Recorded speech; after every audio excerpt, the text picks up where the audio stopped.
Hello everyone, এগুলো cover করবো আমি। আর আমি সুরজিৎ সরকার।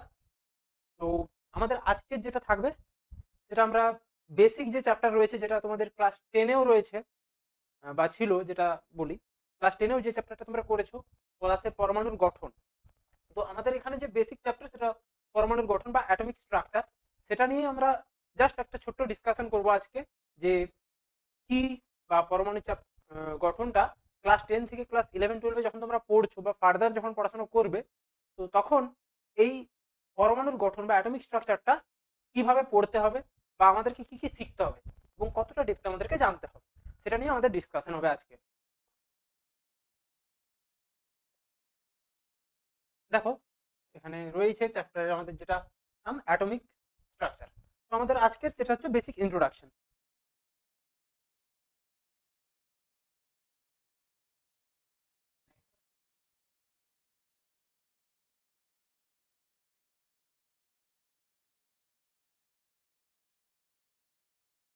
পরমাণুর গঠন, যারা তোমরা ডিসাইড করেইছো যে সায়েন্সে আসবে, তারাই হয়তো ভিডিওটা দেখছো বা ক্লাস করছো।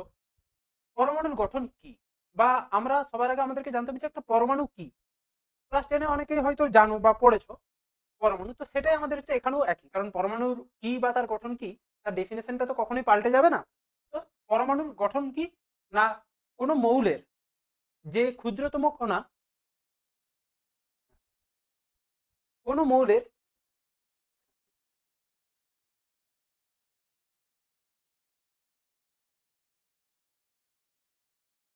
পরমাণুর গঠন। পরমাণুর গঠন তোমরা হয়তো তোমাদের ক্লাস 10 এবং 9-এ হয়তো শুনেছো বা পড়েওছো। তো সেটাই আমরা আজকে বলবো, পরমাণু কি বা পরমাণুর গঠন কি, কি কি নিয়ে গঠিত, কি কি থাকে, ওগুলো নিয়ে একটা ছোট্ট ডিসকাশন। পরমাণু কি না, পরমাণু বলতে বোঝায় কোনো মৌলের যে ক্ষুদ্রতম কণার মধ্যে ওই মৌলের সমস্ত ধর্ম বর্তমান। মানে কি, মানে হচ্ছে যে একটা নির্দিষ্ট মৌল যদি আমরা দেখি বা আমরা যদি একটা নির্দিষ্ট মৌলকে ধরে নিই, ওই মৌলটার মধ্যে যা যা গুণ, যা যা ধর্ম থাকার কথা, তার ওই ক্ষুদ্রতম নির্দিষ্ট কণার মধ্যেও সেই সমস্ত গুণ বা সমস্ত ধর্ম থাকতে হবে। এবং তার এই যে ক্ষুদ্রতম কণা অন্য মৌল বা অন্য যৌগের সঙ্গে যখন বিক্রিয়া করবে, তখন এই ক্ষুদ্র পার্টটা বা এই মৌলের এই ক্ষুদ্রতম কণাটা ওই রাসায়নিক বিক্রিয়ায় অংশগ্রহণ করবে। এটাই হচ্ছে পরমাণু। ওকে, আশা করি সবাই বুঝতে পেরেছো।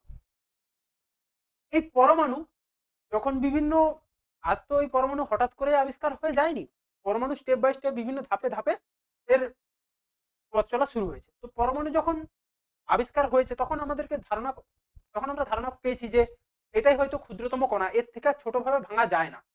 কিন্তু যত দিন এগিয়ে এসছে আমরা আরো জানতে পেরেছি যে পরমাণুকে আবার 3টি কণাতে ভাঙা যায়। এই তিনটে কি, ই, পি এন এন। তিনটে কি না, E for electron, P for proton, N for neutron.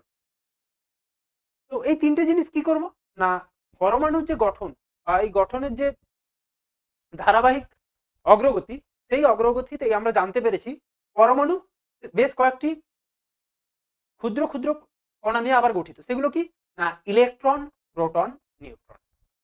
Electron কি না, এই ইলেকট্রন এর চার্জ হলো 1.602 ইন্টু 10⁻⁻19 কুলম।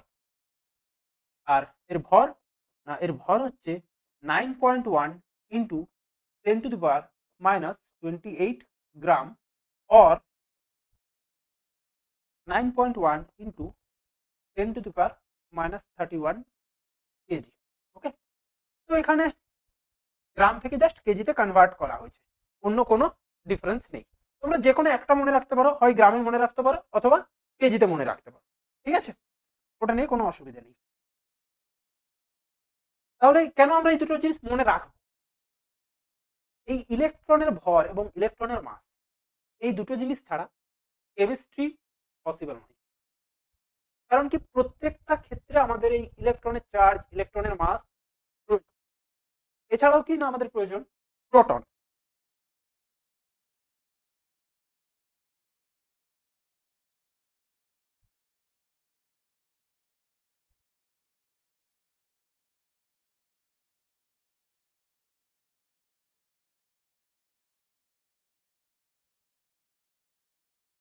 প্রোটনের মাস কি না 1.6725 ইন্টু 10⁻⁻24 গ্রাম।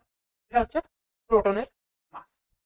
আর প্রোটনের চার্জ কি না, প্রোটনের চার্জ ইলেকট্রনের চার্জে ঠিক সেম, বাট ইলেকট্রনের ক্ষেত্রে আমরা নেগেটিভ চার্জ ধরি এবং প্রোটনের ক্ষেত্রে সেটা positive charge.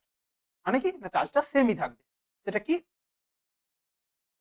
1.602 into 10⁻⁻19 coulomb. Electron এটা হলো প্রোটন। এরপরে কি না নিউট্রন। ইলেকট্রন হলো প্রোটন হলো, নিউট্রনের কি দরকার, তাই তো? নিউট্রন হচ্ছে নিস্তড়িত কণা, ইলেকট্রন ঋণাত্মক কণা, প্রোটন ধনাত্মক কণা এবং নিউট্রন হচ্ছে নিস্তড়িত কণা। না এ কি করে না, এও সিমিলারলি প্রোটনের মাসের সমান, প্রায় প্রায় সমান। মাস কত না, জাস্ট একটু ডিফারেন্স থাকবে, সেটা হচ্ছে 1.75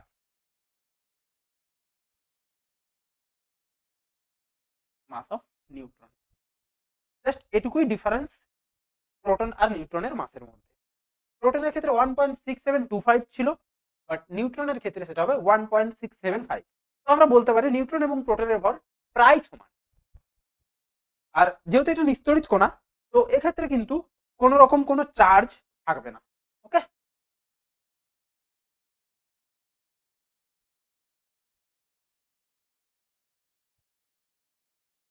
এরপর এই ইলেকট্রন প্রোটন নিউট্রন সম্পর্কে আমরা জানলাম। এছাড়াও বেশ কয়েকটি পার্টিকেল থাকে, যেমন পাই, মেসন, নিউট্রিনো। সেগুলো আমাদের সিলেবাসে নেই বা ওগুলো আমাদের থেকে খুব একটা প্রয়োজন হবে না। ঠিক আছে,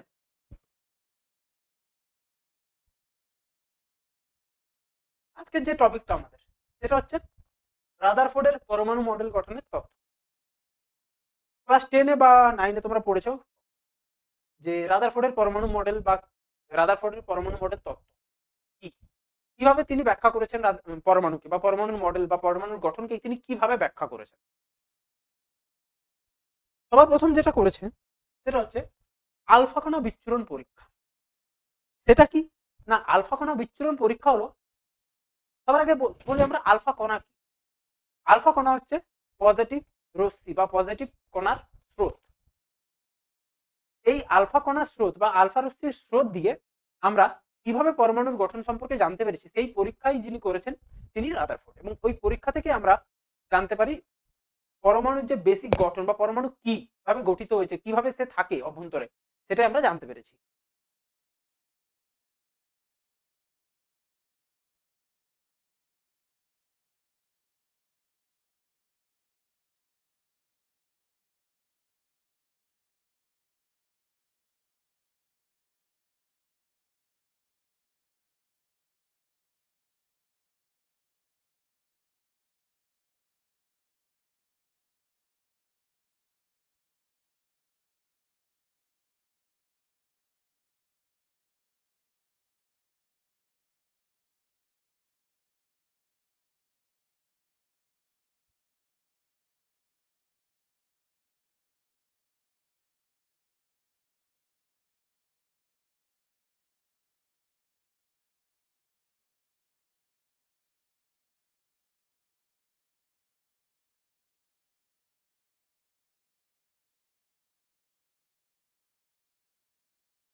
দেখো, এটা খুব সহজ একটা পরীক্ষা, আলফা কণা বিচ্ছুরণ পরীক্ষা।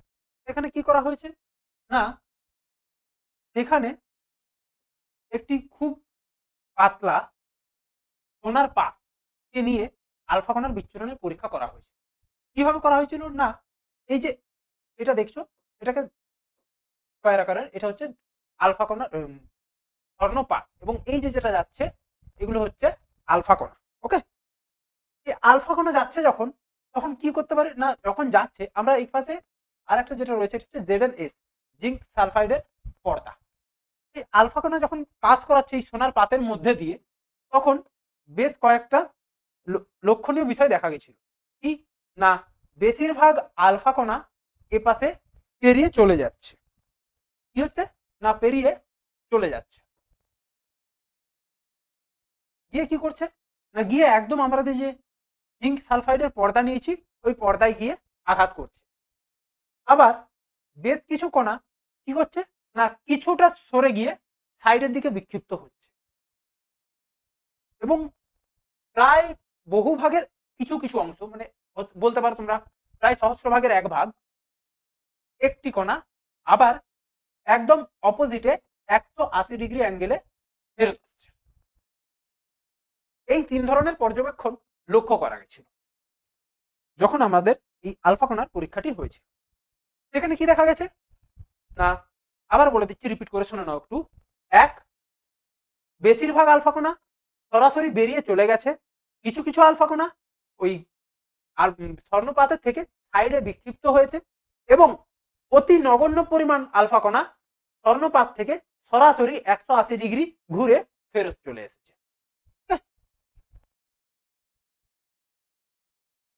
এটা থেকে কি বলা যায় যে কি হয়েছে বা ঘটনাটি কি হলো? এই যে পরীক্ষাটি করলো, এই পরীক্ষাটি থেকে তিনি বেশ কয়েকটি সিদ্ধান্ত উপনীত হয়েছিলেন। কি কি না, এক, পরমাণুর বেশিরভাগ স্থানই ফাঁকা। কেন বা কি জন্যই তিনি বলেছিলেন এটা, তার তো নির্দিষ্ট কোনো ব্যাখ্যা থাকবে বা নির্দিষ্ট কোনো রিজন। আমরা এখানে আলফা কণা দিচ্ছি, আলফা কণার যখন বেশিরভাগটাই বেরিয়ে চলে যাচ্ছে, বাধা কোথাও পাচ্ছে না, তার মানে কি বেশিরভাগটাই ফাঁকা রয়েছে।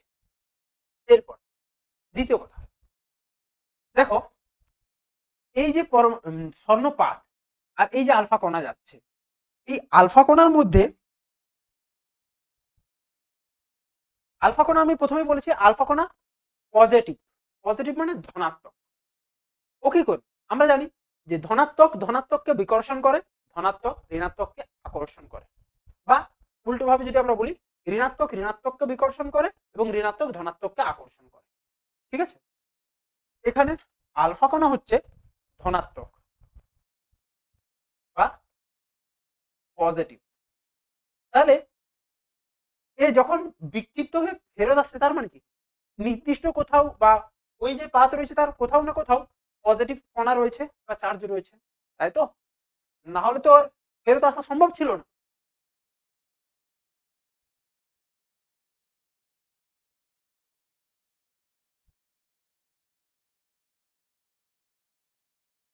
দেখো আরেকটা দেখো, আমি ড্র করে দেখাচ্ছি একটু। এই যে স্বর্ণপাতটা আমরা নিয়েছি, এটাকেই যদি আমি একটু ডিটেলসে দেখাই, দেখো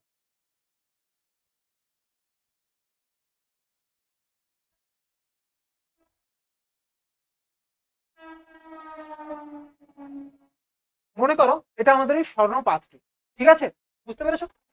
এই স্বর্ণপাতটির মধ্যে দিয়ে আমাদের আলফা কণা যাচ্ছে বা আলফা কণা বেরোবে। তো কি না, যখন এই আলফা কণা বা আলফা রশ্মি যাচ্ছে,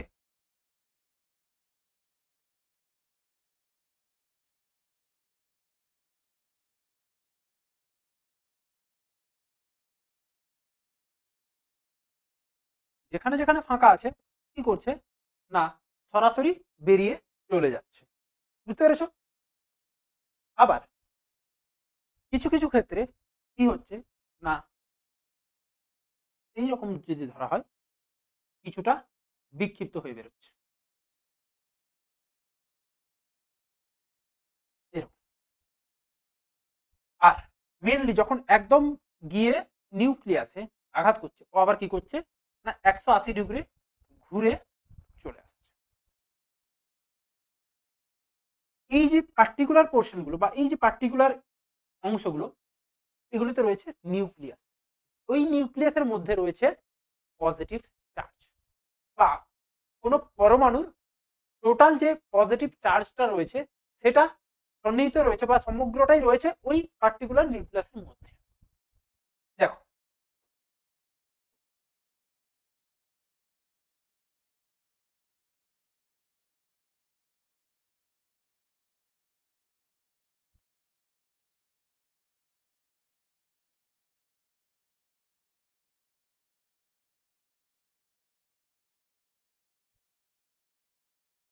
এটা যদি আমাদের একটা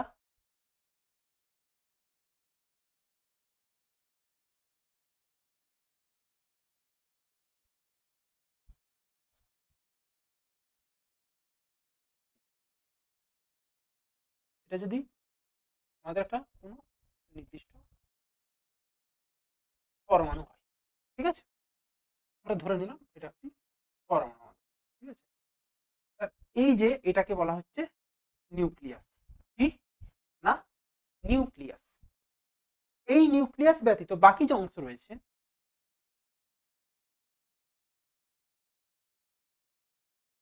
প্রায় সমস্তটাই ধরা হচ্ছে ফাঁকা।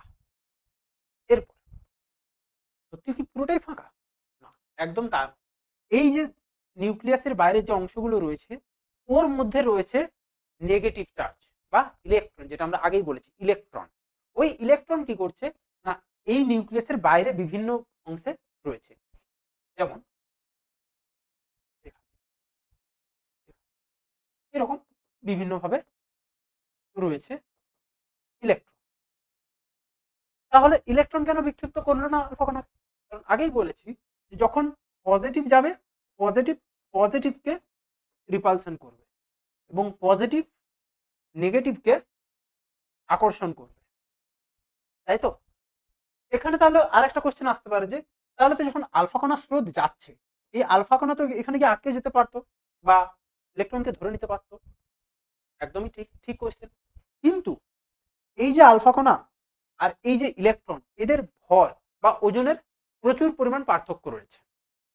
এই ইলেকট্রন এতটাই হালকা, এই ইলেকট্রনের তুলনায় আলফা কণা এতটাই ভারী যে ইলেকট্রনের যে নেগেটিভ চার্জ এই আলফা কণার পজিটিভ চার্জকে আকর্ষণ করে ধরে রাখতেই পারে না।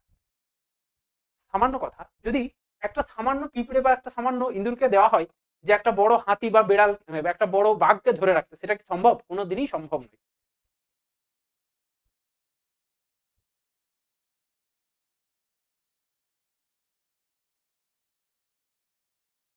তো সেই রকমই এই আলফা কণা যখন যাচ্ছে আলফা কণা কিন্তু ওই ইলেকট্রন দ্বারা কোনো রকম ভাবে আকর্ষিত হতে পারছে না বা ওই আকর্ষণ কোনো রকম প্রভাব ফেলতে পারছে না, ঠিক আছে। এরপর তাহলে যেগুলো আমি বললাম যে নিউক্লিয়াসের আকার সমগ্র পরমাণুর তুলনায় নিতান্তই ক্ষুদ্র এবং পরমাণুর প্রায় সমস্ত ভর ওই নিউক্লিয়াসেই কেন্দ্রীভূত। কেন্দ্রীন বহির্ভূত অংশে ইলেকট্রনগুলি কেন্দ্রিনের চারদিকে। কেন্দ্রীন কিনা এই যে নিউক্লিয়াসকে বলা হচ্ছে কেন্দ্রীন। ওকে। আর এরপর আমরা চলে আসছি পরমাণু মডেলের বা এই রাদারফোর্ডের পরমাণু মডেলের কিছু সীমাবদ্ধতা। এগুলো কি না, রাদারফোর্ডের পরমাণু মডেলে আরো বেশ কয়েকটা কথা বলেছিল যে পরমাণু মডেলের যে ইলেকট্রনগুলো রয়েছে সেগুলো একটি নির্দিষ্ট কক্ষপথে ঘূর্ণায়মান বা একটি নির্দিষ্ট কক্ষপথে স্থির অবস্থায় রয়েছে। কিন্তু আমরা জানি ম্যাক্সওয়েলের তড়িৎ চুম্বকীয় ম্যাক্সওয়েলের তড়িৎ চুম্বকীয় তত্ত্ব বা ম্যাক্সওয়েলের তড়িৎ চুম্বকীয় তরঙ্গের তত্ত্ব অনুযায়ী যখন কোনো চার্জযুক্ত কণা বা চার্জযুক্ত পার্টিকেল ঘূর্ণায়মান অবস্থায় থাকবে সে নির্দিষ্ট পরিমাণ শক্তি বর্জন করবে বা গ্রহণ করবে।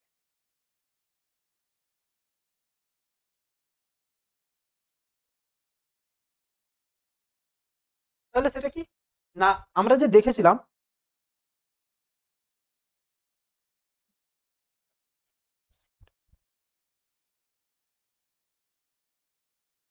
এখানে এখানে যদি আমরা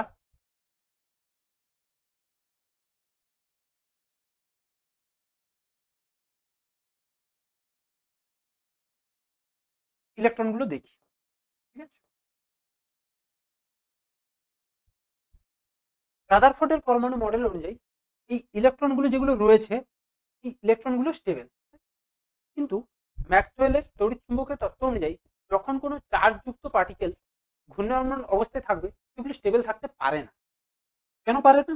না বলছেন তিনি বলেছিলেন যে যখনই এরকম এই চার্জযুক্ত ইলেকট্রনগুলো বা চার্জযুক্ত পার্টিকেল ঘূর্ণায়মান অবস্থায় থাকবে তখন তারা নির্দিষ্ট পরিমাণ শক্তি বর্জন করবে। সেক্ষেত্রে তাহলে পরমাণুর গঠন কিরকম হওয়ার কথা? না, সেক্ষেত্রে তাহলে এই পরমাণুর স্টেবল বা স্থির গঠন সম্ভব নয়। তাহলে কিরকম হওয়ার কথা?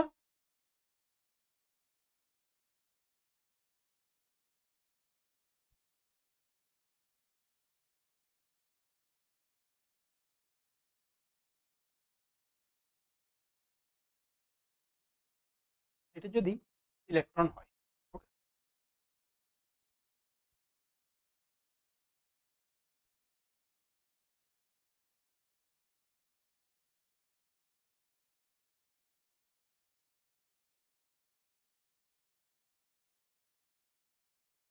ম্যাক্সওয়েলের তড়িৎচুম্বকীয় তত্ত্ব অনুযায়ী যদি ইলেকট্রনটি যেটি বাইরে রয়েছে ওটা যদি এবার ঘূর্ণায়মান অবস্থায় থাকে, তো একটা সময় পর ঘুরতে ঘুরতে এনার্জি ছাড়তে ছাড়তে বা এনার্জি রিলিজ করতে করতে তার যে কুণ্ডলী বা ঘূর্ণনের যে কক্ষ আস্তে আস্তে ছোট হবে এবং ছোট হতে হতে হতে একটা সময় কিন্তু এসে নিউক্লিয়াসে এসে পড়বে।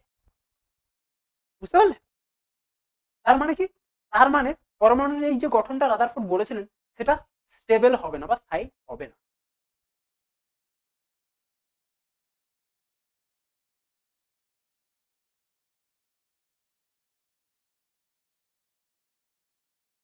এরপরে কি রয়েছে না, রাদারফোর্ড পরমাণুর গঠনের যে কক্ষপথ বা ইলেকট্রনের যে অবস্থানের কথা বলেছিলেন, ওই নির্দিষ্ট কক্ষপথের কথা বা কক্ষপথগুলির গঠন সম্পর্কে তিনি সেভাবে কিছু উল্লেখ করেননি এবং ওই কক্ষপথগুলিতে নির্দিষ্ট কি পরিমাণ এনার্জি বা শক্তি থাকবে বা ইলেকট্রনগুলো কিভাবে সজ্জিত থাকবে ওই প্রত্যেকটি কক্ষপথে সেই সম্পর্কে কিন্তু কোনো রকম কোনো ধারণা দেননি।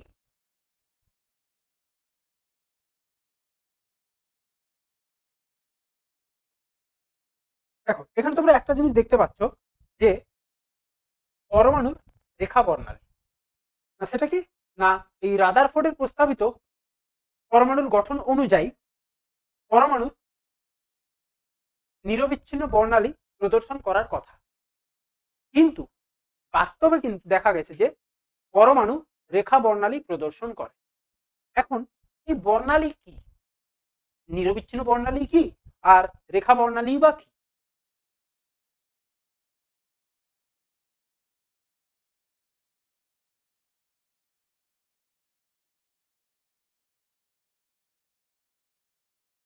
এখন বর্ণালীটা বলতে বর্ণালী বলতে বোঝায় যখন নির্দিষ্ট কোনো,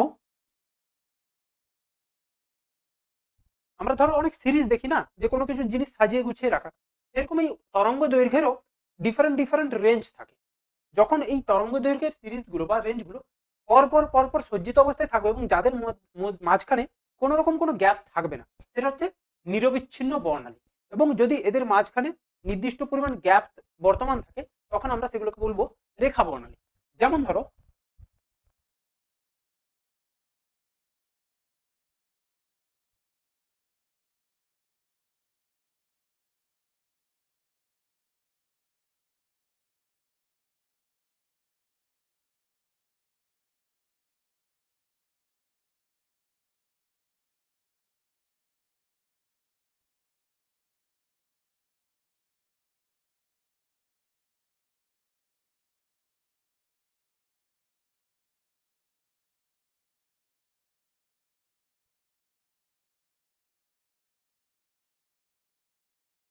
দেখো, আমরা যদি এগুলোকে বিভিন্ন বর্ণের রেঞ্জ ধরে নিই, তো এগুলোর মধ্যে দেখো গ্যাপ রয়েছে।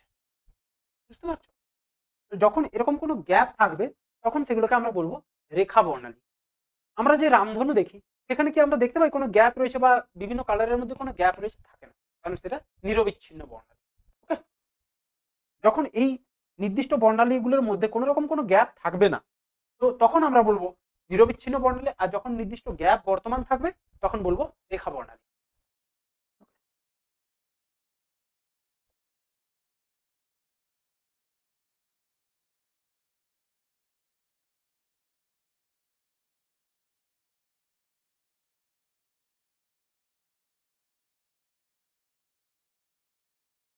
এছাড়া আর কি সীমাবদ্ধতা রয়েছে না, এছাড়াও রয়েছে পরমাণুর মধ্যে অবস্থানরত এই সমস্ত ইলেকট্রন এবং বিভিন্ন কক্ষের গতিশক্তি বা ইলেকট্রনের যে শক্তি গতিশক্তি সম্পর্কে বা গতিবেগ সম্পর্কে কোন রকম কোনো ধারণা কিন্তু রাদারফোর্ড দেননি।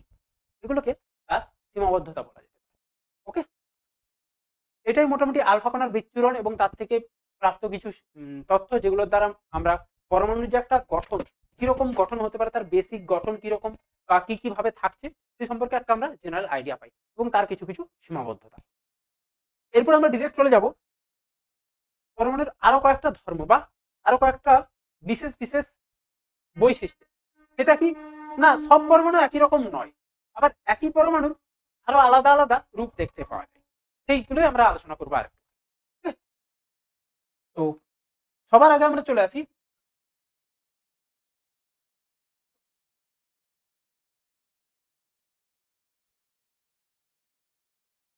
আইসোটোপ। আইসোটোপ কি তোমরা নিচু ক্লাসে হয়তো পড়ে থাকবে, যখন কোনো একটি নির্দিষ্ট মৌলের পরমাণুর পারমাণবিক সংখ্যা একই থাকে কিন্তু নিউট্রন সংখ্যা আলাদা হওয়ার জন্য ওদের ভর সংখ্যা আলাদা হয়, তখন তাদেরকে আমরা বলবো আইসোটোপ। আইসোটোপ বা সমস্থানিক, বাংলা নামটা একটু জটিল সমস্থানিক, কিন্তু আইসোটোপ ইজি। ওকে, তো দেখো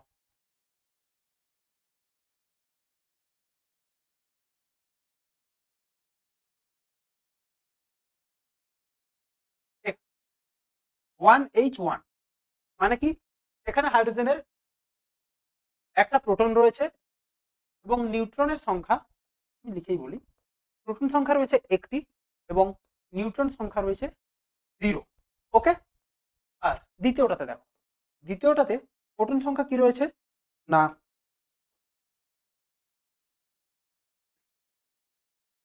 দ্বিতীয়টাতে প্রোটন সংখ্যা কিন্তু একই রয়েছে, নিউট্রন সংখ্যা কটা রয়েছে না, নিউট্রন সংখ্যাও এক, ওই জন্য ভর সংখ্যা কত না 2। ওকে, এবার তৃতীয়টা, তৃতীয়টাতেও প্রোটন সংখ্যা কিন্তু একই আছে, শুধুমাত্র নিউট্রন সংখ্যা দুটো হয়ে গেছে, এই কারণে ভর সংখ্যা দেখো 3। তার মানে কি, প্রোটন সংখ্যা একই, নিউট্রন সংখ্যা আলাদা হওয়ার জন্য ভর সংখ্যা আলাদা হচ্ছে, এগুলোকে আমরা বলবো আইসোটোপ। একই রকম ভাবে কার্বনের রয়েছে 6C12, 6C13 এবং 6C14। এখানে না, প্রোটন সংখ্যা তো সবগুলোতেই 6, নিউট্রন সংখ্যা কি না 6, 7 এবং 8। নিউট্রন সংখ্যা ডিফারেন্স হওয়ার জন্য ভর সংখ্যা ডিফারেন্স। ওকে, এটা গেল আমাদের আইসোটোপ।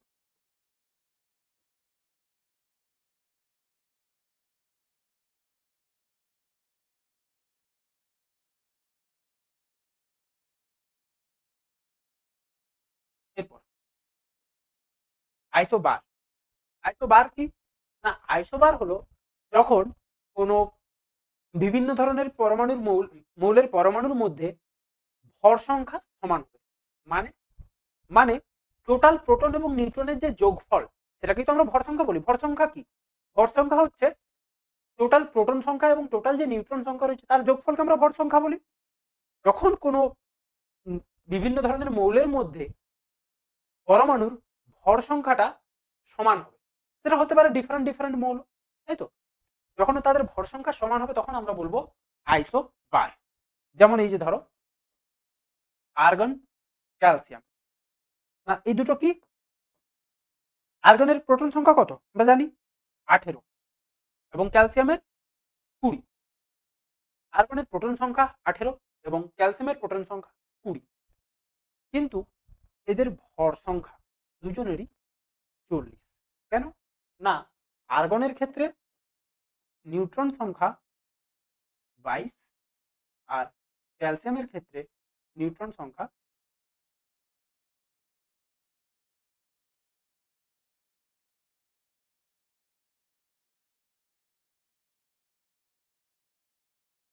20। এক্ষেত্রে ভর সংখ্যা কি হলো না, দুটোর ক্ষেত্রেই ভর সংখ্যা কিন্তু 40। একরকম দেখো কার্বন এবং নাইট্রোজেন, কার্বন 14 এবং নাইট্রোজেন 14। ওকে, এই গেল আইসোবার। আর কি রয়েছে না, আর রয়েছে আইসোটোন। আইসোটোন আবার কি না, আইসোটোন হচ্ছে যখন নিউট্রন সংখ্যা সমান হবে।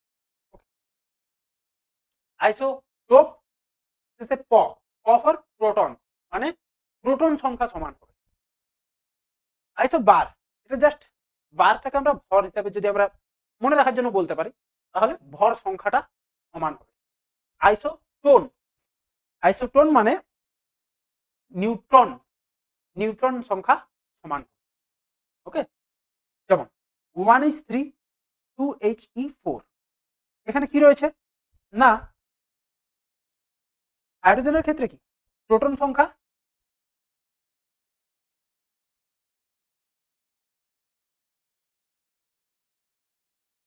প্রোটন সংখ্যা 1, নিউট্রন সংখ্যা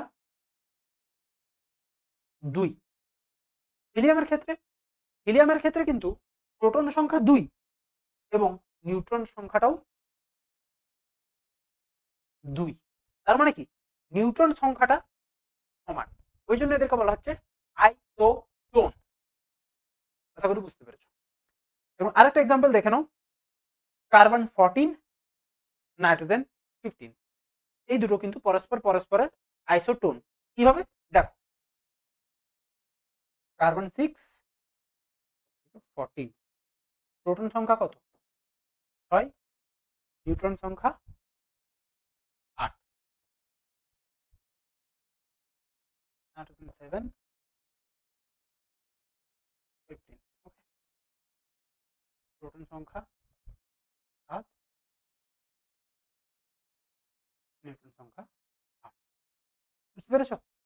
এই জন্য এই দুটো কিন্তু পরস্পরের আইসোটোন।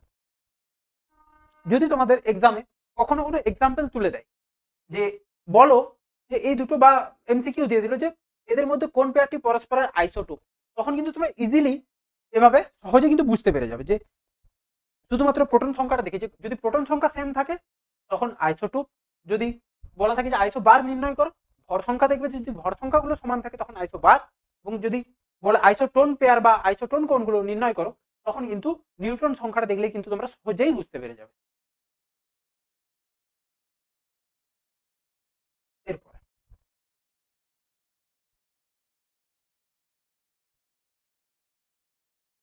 নিউক্লিয়ার আইসোমার, এটা তোমাদের কাছে হয়তো নতুন। নিউক্লিয়ার আইসোমার কারণ আইসোটোপ, আইসোবার, আইসোটোন মোটামুটি তোমাদের জানা বা চেনার মধ্যে, কিন্তু নিউক্লিয়ার আইসোমার কি না, নিউক্লিয়ার আইসোমার হচ্ছে পরমাণুর সেই সমস্ত নিউক্লিয়াসের কথা বলা হয়েছে যখন পরমাণু তেজস্ক্রিয় ধর্ম আলাদা, তেজস্ক্রিয় ধর্ম বা রেডিয়েশন বলি আমরা, ঠিক আছে, ওই তেজস্ক্রিয় ধর্ম যখন আলাদা হবে এবং নির্দিষ্ট পরমাণু একটি নির্দিষ্ট মৌলের নির্দিষ্ট যে পরমাণু রয়েছে তারই নিউক্লিয়াস যখন ডিফারেন্ট ডিফারেন্ট শক্তি স্তরে থাকবে, সেটা কি আমরা সহজে যদি বলি, ধরো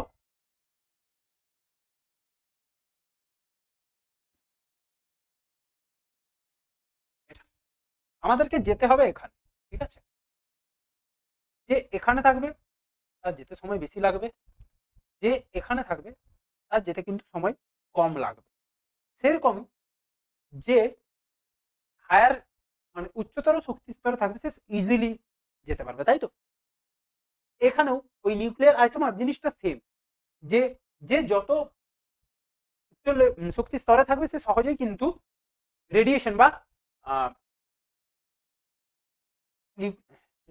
রেডিয়েশন বা তোমাদের ওটাকে তেজস্ক্রিয়তা, তেজস্ক্রিয় ধর্ম দেখাবে বা শো করবে, ঠিক আছে। তার একটা উদাহরণ আমি বলে দিই, দেখো জিঙ্ক 69, এর দুটো তেজস্ক্রিয় বা নিউক্লিয়ার আইসোমার রয়েছে। একটি কি হয় না, এই যে টাইম, দুটো টাইম কি জন্য দেওয়া আছে না, এই দুটো টাইম ইন্ডিকেট করছে এই জিঙ্কের যে আইসোমারটা রয়েছে, জিঙ্কের যে নিউক্লিয়ার আইসোমার রয়েছে, একটি কি না তেজস্ক্রিয়ভাবে ভেঙে যাওয়ার জন্য 13.8 বা 13.8 ঘন্টা সময় নেয়, এবং অপর যেটা রয়েছে সেটা কি হয় না ওই তেজস্ক্রিয় বিকিরণ করে ভেঙে যাওয়ার জন্য মাত্র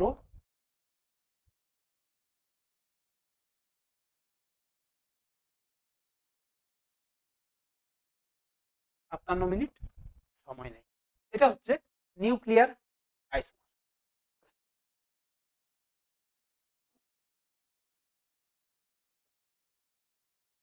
আইসো ডায়াফার, এটাও তোমাদের কাছে নতুন। আইসো ডায়াফার কি?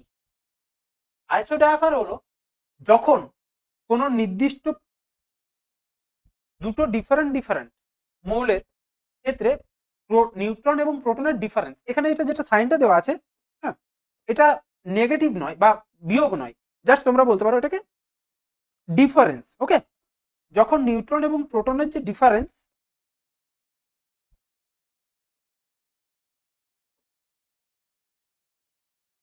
ডিফারেন্স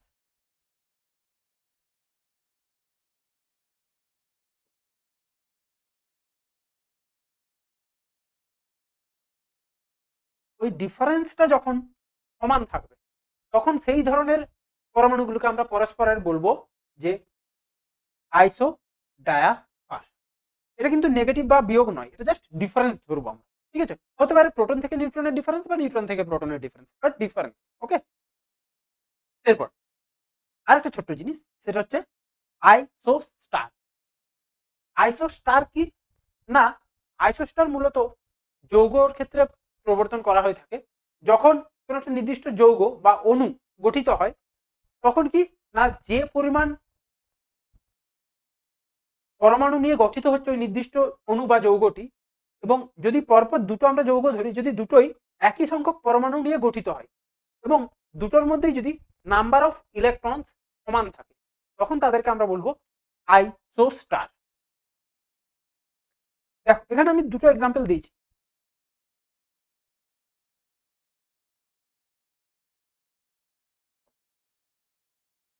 CO2 N2O কি না, CO2 ক্ষেত্রে দেখো CO2 এখানে টোটাল পরমাণু কটা, তিনটে, একটা কার্বন পরমাণু, দুটো অক্সিজেন পরমাণু।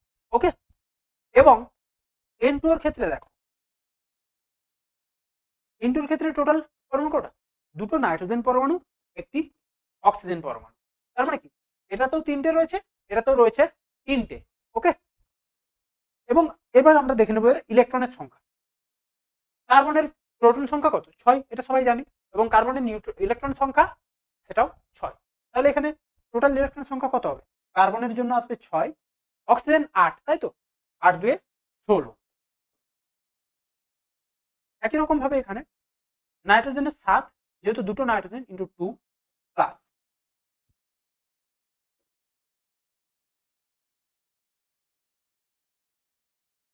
অক্সিজেনের 8, তাহলে কত হচ্ছে, এখানেও দেখো টোটাল 22টা ইলেকট্রন হচ্ছে, আর এখানে কটা হচ্ছে না 22টা। তার মানে কি,